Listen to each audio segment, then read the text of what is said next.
The one thing that is probably the problem that we face as security leaders right now is the stress of the role. There is so much responsibility on you.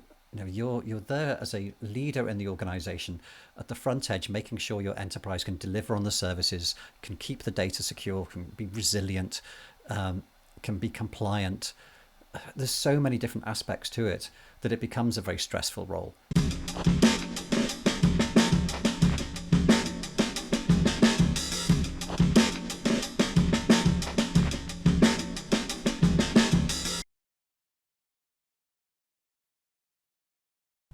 Okay, Andrew, welcome.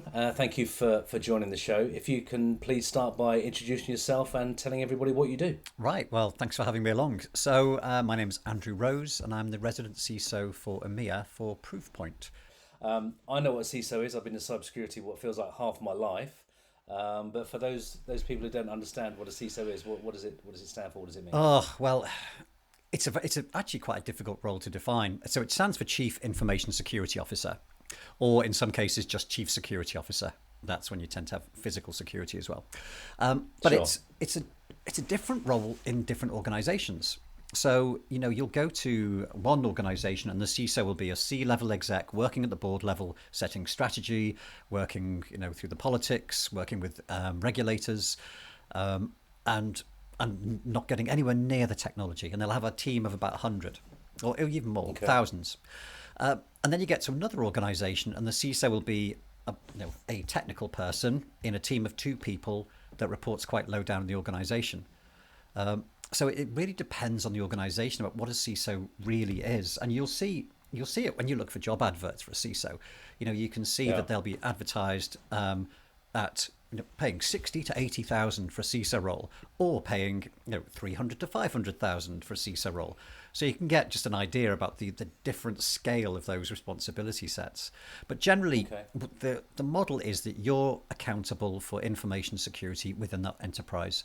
You're on the hook. You're the most senior person looking after the technologies, the controls, the processes, the policies, the culture, the working with the board to communicate metrics and risk. It's a really, really broad role. So you'll have all sorts of things included. So one organization may have business continuity and disaster recovery will be part of the CISO's role. And the next one might have user admin. The next one might have firewall admin. Encryption services. There's so many things that can be rolled into the CISO role, which is probably one of the challenges that it faces because it's not very standardized and there's so much in there and it can get stressful. And I'm sure we'll get onto sort of stress management as one of the issues of a CISO role.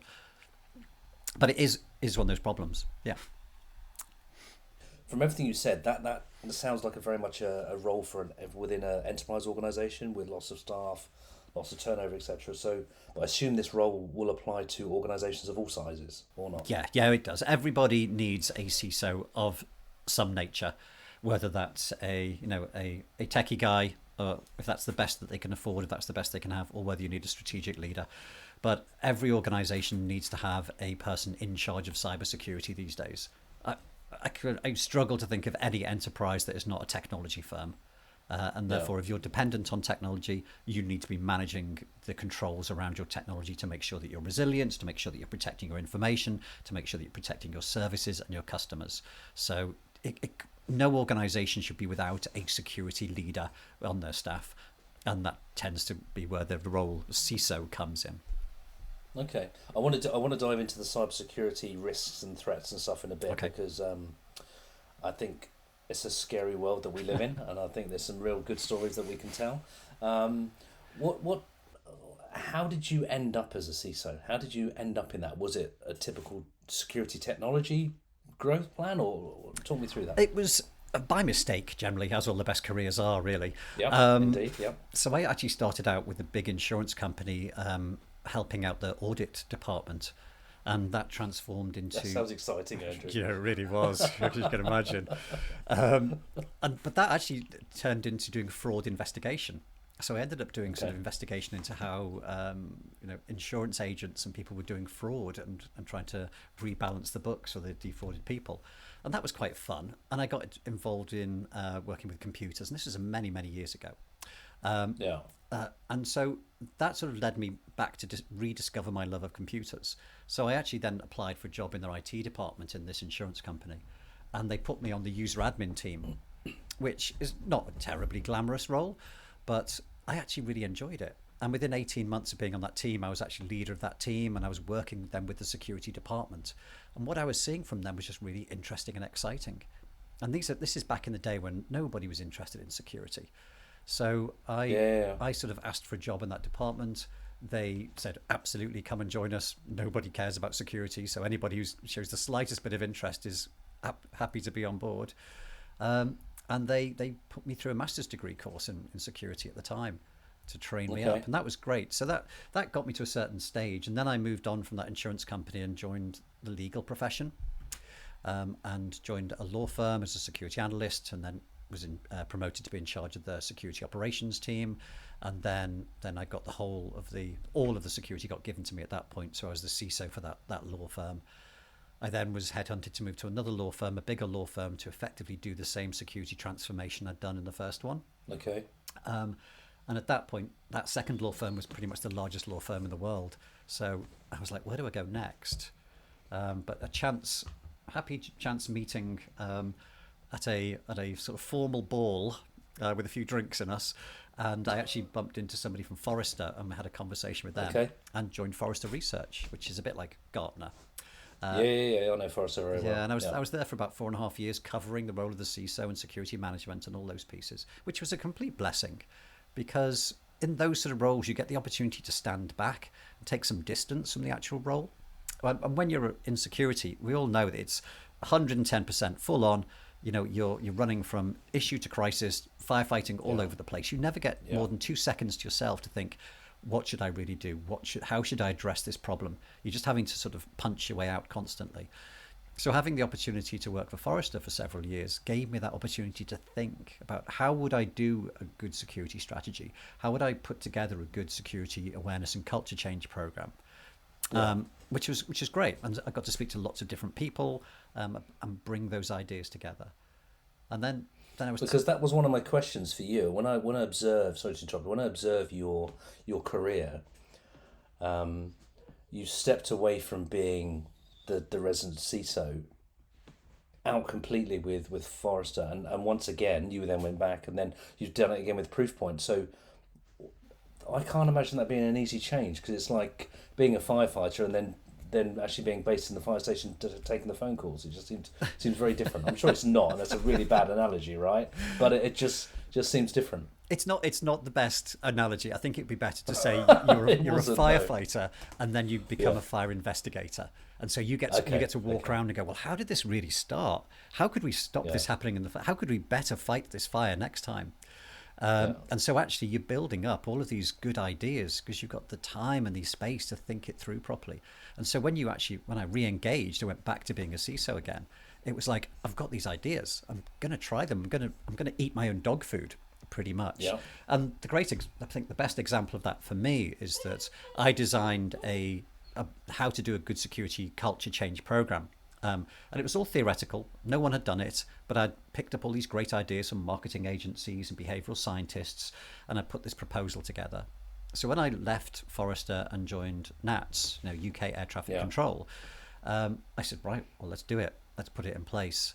And so we did, and we deployed that model that I designed at Forrester, and we ended up winning UK Security Awareness Campaign of the Year that year. So it was really good to see that having that time away to think enabled me to have an improved product and an improved outcome. And that's one of the challenges that all CISOs face, is how do we get the time to think, to plan about what should I really do in this case? How can I get 10 minutes just to think it through, rather than just having to be dragged from pillar to post and crisis to crisis? So you raised a couple of interesting points there. First of all, about awards and stuff, and I want to talk about that shortly. The second thing is, obviously you were the CISO for NATS.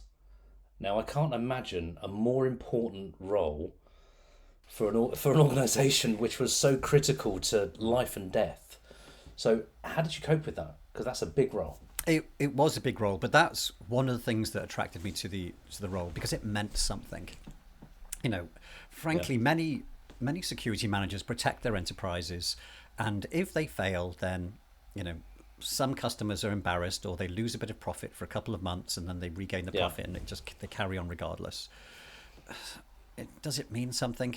Yeah, it's helpful, but working in NATS, working in air traffic control, we knew that security was about safety. We knew that it meant something to society, it meant something to UK PLC. So it focused our minds, and it focused about what we had to do. So that was half of the challenge. But the other challenge was the fact that I was tempted on board by the fact that they were going to start again.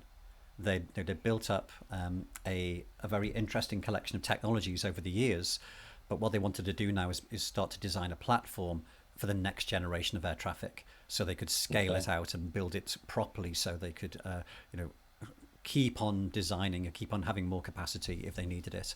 So it was a really interesting challenge to start again with a part of critical national infrastructure and a blank sheet of paper. And that was the thing that really got me to sign up for this one. But it was a really interesting and exciting role because everybody was focused on safety all of the time.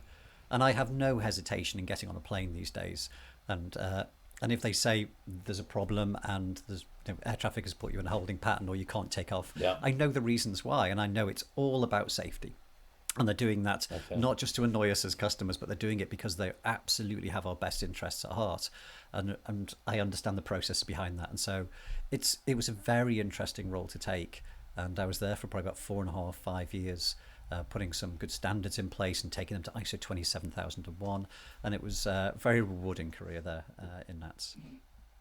I'm impressed because, if you mess things up and you get, some threats or whatever, then you've got people in planes in skies that are in trouble, right? So absolutely. But then you design the controls around that. So I can't discuss how you do that for critical national infrastructure, but you have lots of layered controls in place to make sure that those situations just cannot happen. And if they do, then you've got other... I feel much better about getting on a plane now, speaking to you, Andrew. Really, so I have no hesitation in getting on a plane. I know how much care and attention those guys put into the security and safety of their day-to-day work. So it's all good. So let me read some of these accolades back, right? So I obviously did research. So winner of European CISO of the Year 2018 at the SC Awards, including the CSO 30 for 3 consecutive years, Best Security Awareness Program in 2015, Who's Who in Cybersecurity, etc., etc. So how do you manage to get your head through the door every morning, Andrew?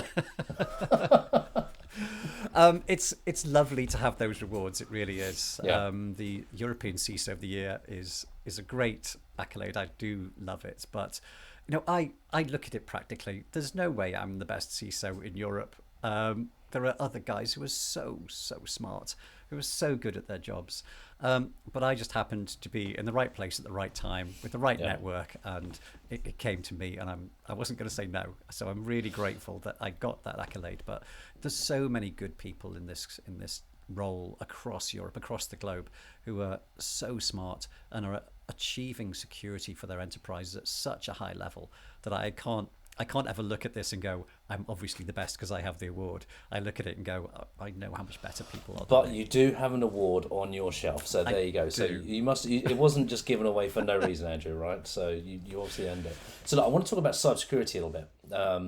So I think I know it pretty well, nowhere near as much as you, but there's always present danger, right? There's always threats. So we're also looking at the certain threat actors, which I'm talking about, like some North Korea and Russia and what have you. So just from a layman's terms, how much of a problem is it, those sort of threats? Are we talking about the nation state threats at this point? Well, we'll start with that. Yeah, because there's layers of it all, isn't there, really? Okay. Oh gosh, the nation state. Let's go straight in the deep end. Hey, nation state threats. Yeah. It is a concern. Absolutely, it is, because if we just pick on the big situation with Ukraine, you think about there's been lots of talk about whether Russia would start to consider nuclear options if they start to get backed into a corner. And perhaps that's a possibility, but I think they're much more likely to consider cyber options, because cyber can be deniable. If they launch a rocket and it explodes, then it's absolutely, we can say it came from your premises, it's your rocket. Cyber is deniable. You can say, well, we must have been hacked. Somebody must have hacked through our network, or it came through a different place. It wasn't us. We didn't do this. And they can start to try and undermine Western support for the Ukrainian war. So if they could start to cause troubles in the UK, in the US, which would annoy the populace generally, taking down critical national infrastructure, power, transport, then actually, would there be a revolt against this, saying, why are we getting so much hassle ourselves when we're trying to support these Ukrainians? Why don't we just leave them to it? So there's the possibility that a nation state actor could start to think like that and act in that way. So we have to all have the responsibility to protect our own organizations and enterprises and be a bit more tolerant when we do see cyber attacks, because they may happen. And it's just about supporting society and doing the right things and carrying on to support that. So there are definitely... Just a quick comment on that, Andrew. Very quick comment, and that is, I saw a really interesting presentation a couple of weeks ago from a cybersecurity guy who literally spent an hour analysing the cybersecurity efforts of Russia when it came to the Ukraine conflict. The one thing I took out of it was the fact that because Ukraine have such a good relationship with the UK and the US, the risk mitigation and the cybersecurity programs they had in place and support from the UK and the US meant that the Russians really didn't get anywhere. When you consider you'd expect them to be the experts, and they would have brought down power and networks down for weeks and stuff, but actually the US and the UK did a pretty good job of supporting Ukraine. Yeah, and I don't want this to get political, right? But I think that's what I heard. Yeah, and Ukraine did a good job of supporting themselves, frankly, because it was an interesting use case to look at, and it was a little like the land army, frankly, because everybody expected the Russian land army to be, very, very capable, and to steamroller the whole country very quickly, and actually that didn't happen. And it was a little like that with the cyber attacks as well, that we expected them to be very capable and just steamroller their infrastructure. But again, that didn't happen. We saw denial of service attacks. We saw wiper attacks being thrown over the fence, as it were. Yeah. And it all seemed a little bit amateur in comparison. Now, there were deeper attacks that were not sort of talked about quite as openly. But you're right that the countries worked together and prevented those. So it was different than we expected, I think. But that doesn't mean that threat's gone away. There's quite a wide surface area for attacks. It's not just about attacking Ukraine infrastructure now. We've got the whole of Western society supporting them, so we all sort of start to fall into that target area as well. When we worked together, I was running the security awareness product line for Proofpoint, and we were educating people so they wouldn't fall foul of attacks and threats, which works very well at a corporate level. But what about the people at home and stuff? Do you see are you involved in any of that? Do you see any of that, the impact that has? Because I know of certain elder members of my family who have fallen foul of this, and you hear stories all the time. So, absolutely. What's your point, or what's your opinion on that? It is a big issue. There is definitely inconsistency in the security awareness of people across all of society. And we need to try and take accountability to help deal with that. So as we're educating people in our enterprises, we should be giving them assets and information which they can take home, which they can apply to their family, which they can talk to their relatives about, so they can bring their level of security up as well. And it's good to see actually that the BBC website is doing quite a focus on that at the moment. And so they have some programs which they're putting out on air, which are about fraudsters and about common scams. And they're doing even on their website, they've got different insights and intelligence which they're sharing currently about different aspects about telephone fraud, about SMS frauds, identity theft, all of those pieces. And it's good to see people talking about this, because only with that awareness will people start to recognize the commonalities of the attacks, like the recent one, which is you get a text which says, "Hi mum, I've lost my phone. This is me texting you from a friend's phone. Can you send me some money?" I could show you one of those, Andrew, this week on my phone. But if you haven't ever known that could happen, then that might actually be quite compelling to you. It's triggering on your emotion. My poor daughter is in peril. I need to save them. So it's all about understanding the situations and the techniques. And so we all have a responsibility to talk about that and to try and disseminate that down to the people who are not going to come across it in the workplace. And we do that by telling everybody we can and showing what the threats are and showing the techniques so people can recognize them when they come across them for the first time.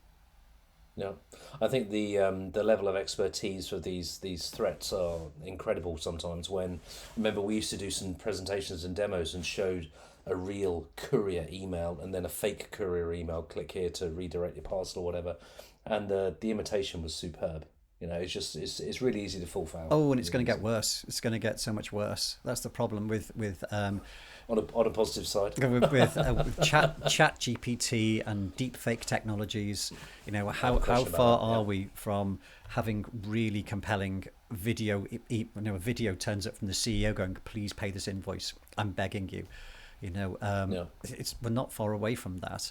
And audio fakes have already been made, so you could actually have a phone call from the CEO saying, "Please pay this invoice." All of that social engineering piece is going to move on as these new technologies become more and more prevalent. And even just ChatGPT these days, which everybody uses, is available to the attackers to write grammatically perfect, in the right local language emails that will be compelling and will be perfectly suited for the situation. So the advice we used to give about, look out for the dodgy grammar and the spelling mistakes, that just doesn't work anymore. We need better controls in place to stop this sort of stuff getting through.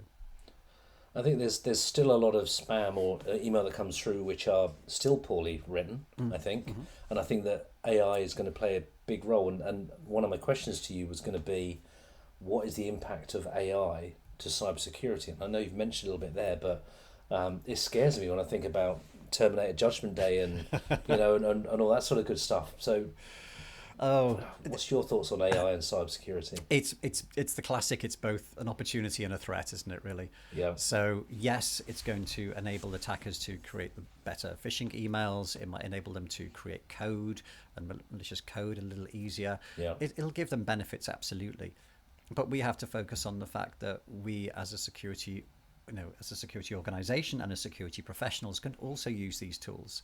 So we should be able to use them to try and filter out things that have been sent into us, to try and understand our networks better. So, as an example, I was chatting to an organization recently, and they've got a complex network, and instead of having to go through 150 network diagrams and try and figure out where the biggest vulnerability is, they might be able to put an AI in the middle of that and just say, ask the AI, where's the biggest vulnerability today? And it could go through all the data and pull out and say, here's the 3 things you need to focus on. So suddenly they become much more effective, and things don't get lost in the woodwork, and they don't, there might not be, that port that's been open for a month that everyone's forgotten about. The AI will be able to bring that back to their attention. So there's lots of benefits to AI too. We just need to keep on investing and keep on innovating and figuring out how we can adopt these tools to our benefit and not just let the attackers get away with it. So I've been using ChatGPT mostly for sales outbound stuff, and it works really, really well. You can be very prescriptive in what you want and how you want it to sound and stuff, and it's just incredible. But so you talk about what you love about the job. What don't you like about being a CISO? Oh lordy, it's an amazing job. I did research when I was at Forrester and asked CISOs what they saw as their career path and where they wanted to go next, and it was amazing that the vast majority just wanted to be a CISO. They'd want to just do a CISO in a different organization. There's few jobs which have got the same breadth of coverage and the same ability to be innovative and flexible. So when you come across a new threat, you can say, well, I could buy some technology to deal with this, or I could do some education, or I could create a policy, or I could do all of those things to some extent to have the most pragmatic solution possible. So you get to be creative in solving these issues and making it right for the organization. But the one thing that is probably the problem that we face as security leaders right now is the stress of the role. There is so much responsibility on you. You're there as a leader in the organization at the front edge, making sure your enterprise can deliver on the services, can keep the data secure, can be resilient, can be compliant. there's so many different aspects to it that it becomes a very stressful role. And we're seeing lots of conversations now, the CISOs who are fighting burnout and who are feeling that their excessive expectations are put on them to deliver far too many aspects of the enterprise for the budget and the staff that they have. So it is becoming a difficult role for security leaders, which we deal with and we talk about. Is it fair so does the buck lie with the CISO? Are they solely responsible? So if there's a risk, are they the ones in the firing line? Well, no, it's a bit unfair, isn't it? Right? That is a little unfair. It is the business's business, and so it's for us to highlight the risks to them and say these are the consequences if we do this, and these are the consequences if we don't do this. And it's the business who should be making those risk-based decisions based against their risk tolerance. But most organizations don't have a very clear risk tolerance that's written down, so it all becomes a very grey area. So it's important for the CISO to try and make sure that they are not on the hook for these key decisions. And that's why you'll get things like a formalized risk register that gets signed off by the board on a regular basis. So you can clearly say who's accountable for these decisions. And we're there to advise the best we can and try and lead the organization to make the right decisions and invest in the right things. But at the end of the day, it's their business. If they want to save £1 million and not have a security operations center that's 24/7, they just want it to run 9 to 5. We can advise till we're blue in the face, but if that's their business decision, then that's their business decision.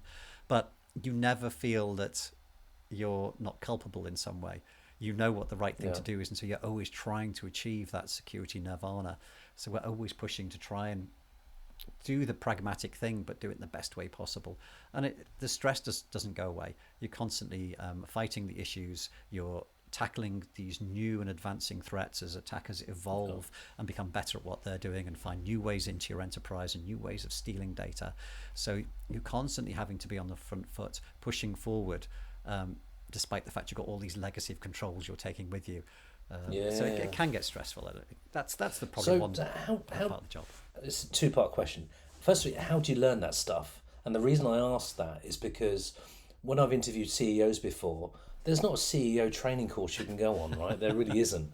And being a CISO, you can be an expert at technology and you can be a people manager. But how do you learn to be a CISO? It's a difficult one. There are certifications out there which claim to teach you how to do this, but actually the CISO role is not really about the technology. Not when you get to a certain level of enterprise. It becomes much more about the relationships you're building across the organization, about the strategies you're setting, about the HR and finance and project deliverables.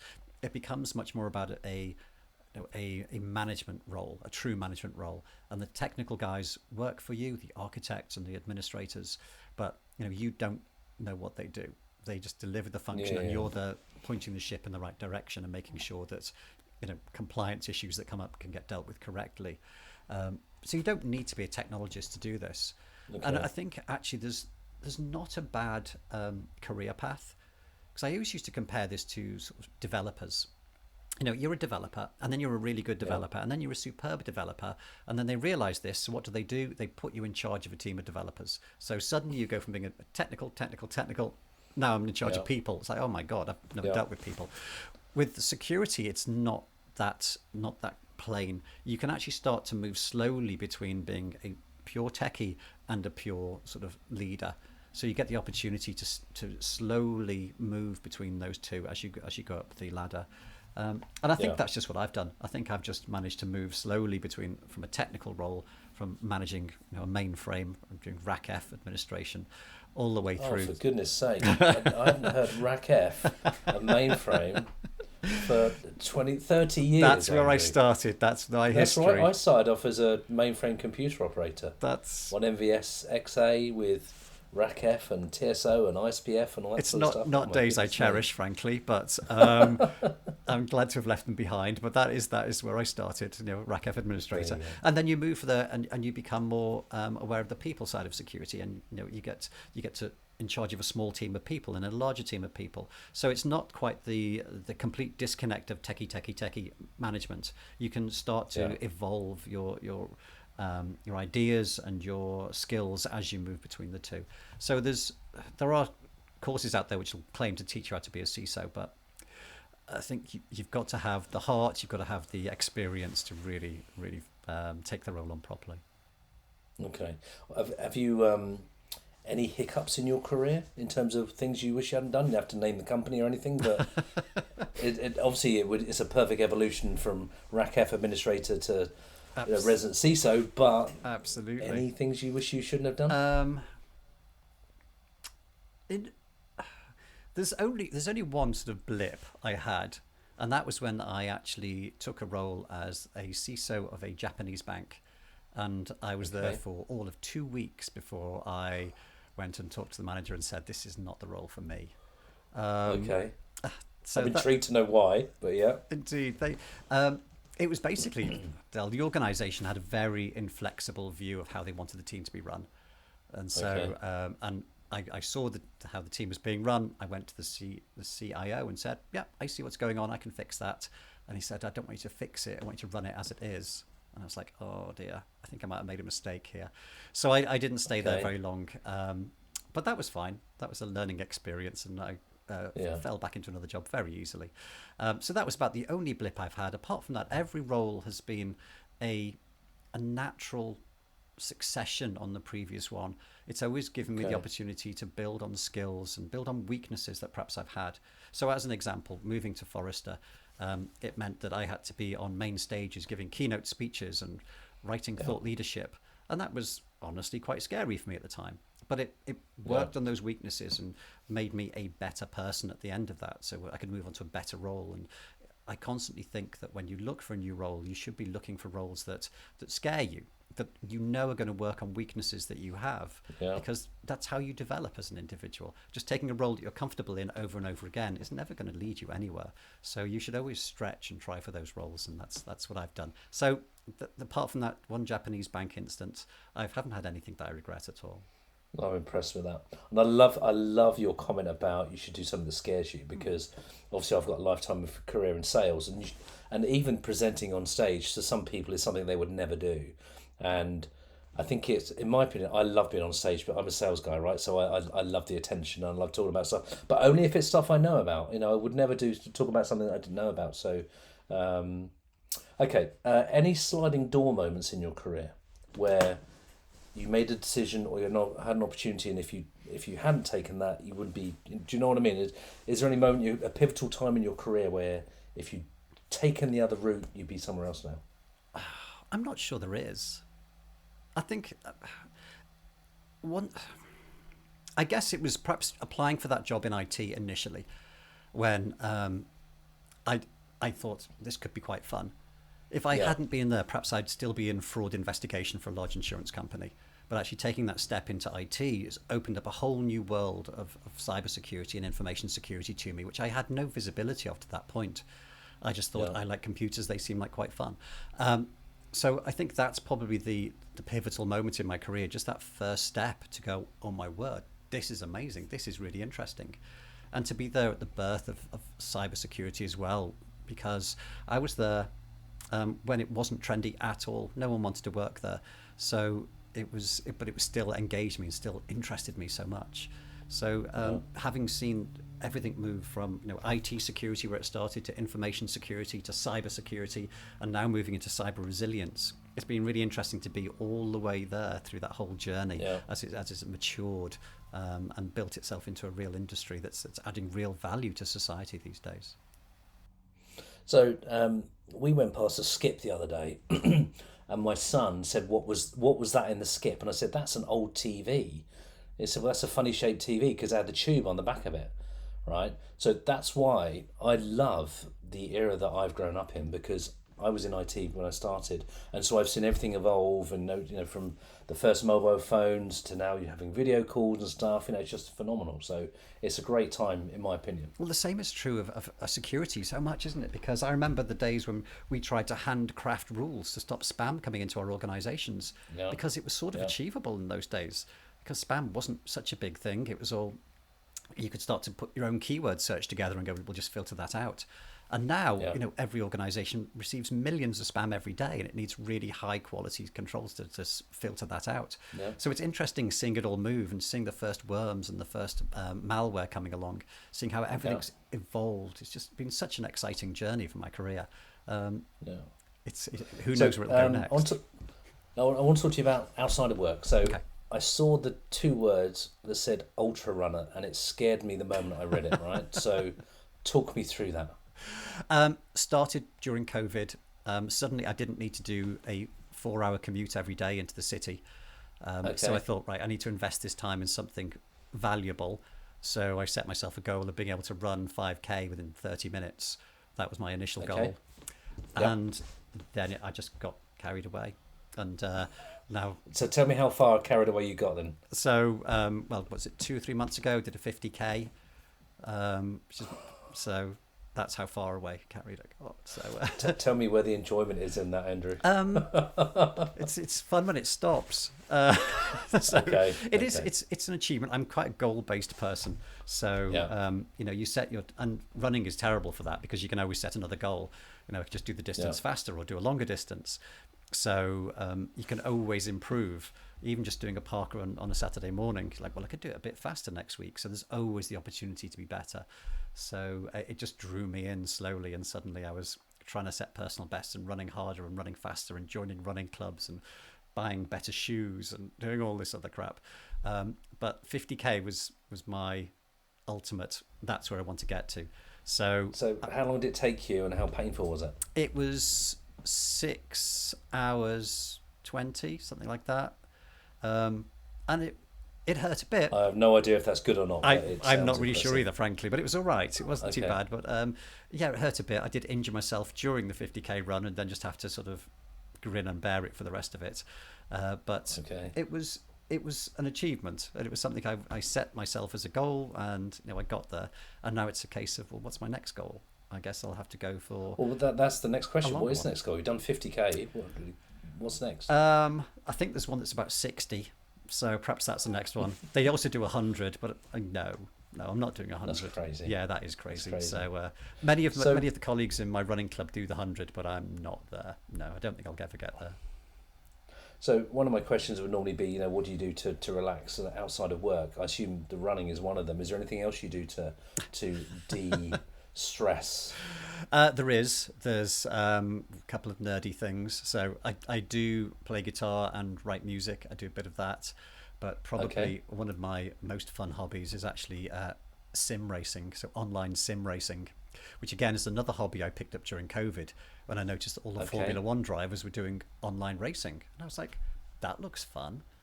So I invested in it, and I got myself... So what, as in you've got the chair, the TVs, the steering wheel. So what game are you playing when you do that though? What I don't have the TVs because I've always been quite a fan of virtual reality. So I bought into the whole virtual reality thing quite early on. And so I've got a virtual reality headset I wear to wear it, which works really well. It's amazingly good. So it's all sorts of different games, but iRacing is possibly the most famous of these, where you're racing online against 30 or 40 other people in all sorts of different cars. In the championships. No, I'm pretty terrible at it, frankly. But it's fun, and you build communities around it. And so there's a group of people online who I sort of hang out with, and we chat while we're racing, and it's a fun bonding exercise. So I do enjoy it. Excellent. Last couple of questions now. So thank you for explaining what the CISO does. What advice would you give to somebody who wants to get into that sort of area, that sort of role? I guess the first piece of advice is make sure you want to be a CISO. There's lots of other jobs in security now which pay really well that don't come with that burden of responsibility that the CISO has. Perhaps you want to be an architect, or you want to be a security operations leader.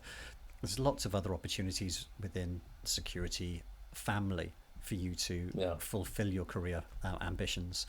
If you want to be a CISO, that's great, but realize it does come with that pressure. It does come with that accountability. It does come with those phone calls at 2 a.m. on a Sunday morning. And that's just part of the life. So that's probably the first thing. But it can be very rewarding because you get to build a team to deliver on this whole aspiration that you have to protect the organization. You get to bring them together and help them fulfill their own destinies and be the best they can as well. So a CISO role can be challenging, but it can be also very rewarding. And I've always seen myself as a leader who tries to serve their team. I've never seen myself as the sort of person on the front of the ship pointing in the right direction. I think the analogy I've always used is the fact that my team are the train coming down the tracks, and I need to be ahead of them on the tracks, making sure there's nothing blocking the tracks and the tracks are going in the right direction. So I'm serving them so they can be the best they can be. And that's the way I sort of like to look at the CISO role, really. It's just helping your team. That's a much better analogy than the one I used earlier with the fire station or the firefighters. So well done on that. And then just picking up the phone calls. Yeah, it's a little bit exactly. So last question. What's next for you? You've obviously commended, awarded. What's next? I don't know. I've really enjoyed stepping away from the operational role and working for Proofpoint as I do now, because my role now is a bit more advisory. So I actually work with lots of CISOs in different prospects and customers, giving them advice and giving them some of my wisdom, as it were, to help them make decisions and make their organizations better. So I've really enjoyed doing that sort of semi-consultancy type role. And also, again, being back on stage, doing keynotes, helping organizations realize what the threats are and what the opportunities are for fixing those. So I think I'll do more of that. I don't think I'm rushing to get right back into the operational firefighting piece.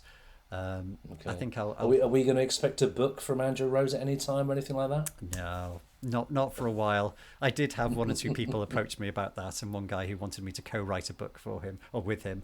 I'm not sure. No, I don't think you'll have enough time with all your iRacing and everything and your running and stuff. Don't Absolutely, you have time to do it anyway? Where would I get the time to fit this in? So no, I don't think I'll be writing a book. But if anybody wants any advice, they can just phone me up, and I'll happily just talk to them for an hour about whatever the topic happens to be. That'll save them the purchase price. So we could do it that way. But yeah, I think probably more of the same, more of this sort of wider advisory speaking, helping lots of organizations. That's where I really get my reward now. Not just helping the organization that pays my wages, but also helping lots of organizations improve their security as well. And one final piece of advice, which sort of relates back to the awards you mentioned earlier, is the fact that as a security professional, your network is just so important. You'll work your way through 20, 30 years of a career, and your network that you build will be there for most of it. So I do recommend to anybody who is building a career to really invest time to go to those networking events, stand in the corner and be awkward and try and make some connections, because those connections will reward you over and over and over again throughout the length of your career, in terms of people to have a shoulder to cry on, people who can give you advice and insight into issues, people who can help you find your next job, people who can vote you for awards as well. So I think networking is such an important part of any career path. So don't neglect that as you start to build your career. That's everything I have. Andrew, I really enjoyed the conversation. Yeah, me too, sir. It was really interesting, and obviously I wish you every success in everything you do. Thank you very much. I appreciate that. Thank you.